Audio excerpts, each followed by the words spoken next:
So in the previous video, we actually forgot to showcase one issue which might occur when the account is blank for any contact. Let me show you the first that issue, and then we will fix the issue. Then we are going to move forward to the pagination of Lightning Data Table using GraphQL. So here if you see, okay, before we go ahead, I've actually created a separate component from the previous code itself, and that component is contact list GraphQL. You can always play around in the same code. I'll also give you this new code as well, so need not to worry about. All you need to know is that you can play around with the existing code as well. Okay, so you see here every contact has an account associated here with that contact, right? But let's quickly go ahead and remove the contact for this the account for contact called Amit Singh, and just remove it and save it. So once you save the record after removing the account, you could see that account is blank here. And now if you get back and refresh this page, what will happen? You'll get some error. It says cannot read properties of null reading name. And why it's happening? Let's go to the inspect. Let's go to the inspect element and console. So this is the outcome. This is the item that we got. And if we open this into the code beautifier tool, and you will see the account is coming as null because we don't have any account for that contact.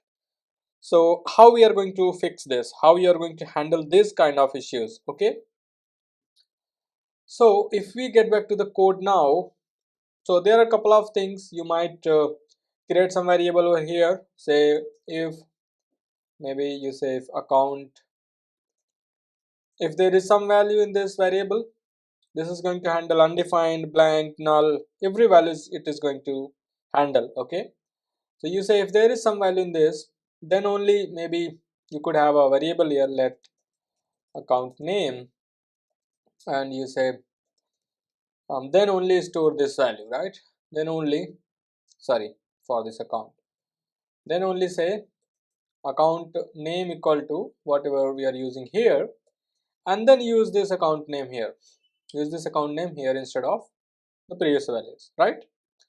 This is the one way of doing. The second way is reusing the ternary operator.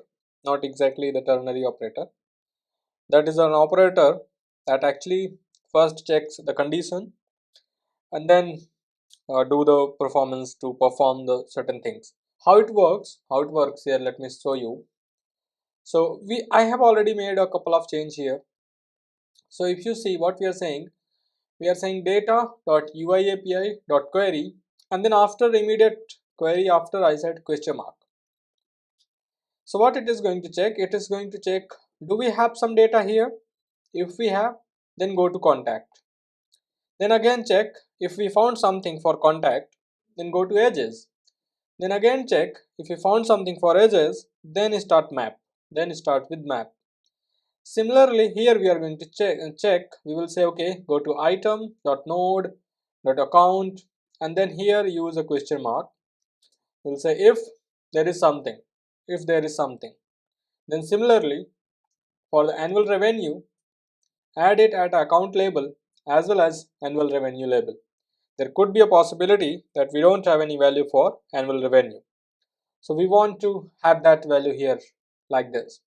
So this piece of code till here, it is going to go to the item.node.account. Then it will check if there is some value on the account. If there is, then it will go and check for name. Otherwise it will not check for name. So this is really a cool feature for JavaScript. That is really giving us the single line of conditions to have at a single line, and do not use multiple if, else, and or conditions. So I think the earlier code was not saved, so I'm going to again save it and then deploy it to make sure that we are actually deploying the correct data, the modified code into the Salesforce. And then once it is done, let's refresh this page. After refreshing this page, we will see that there is no error. We will see that there is no error, and we got this value that is coming perfectly fine. So that is how. Remember, whenever you are querying the parent object details, always add that check. Always that check with the help of question mark operator. That is going to help you to mitigate the errors that an end user might see if the data is not correct. So we need to make sure that we are doing this kind of mitigation checks, or I would say error check, error handling at a client level, at our JavaScript level. Okay.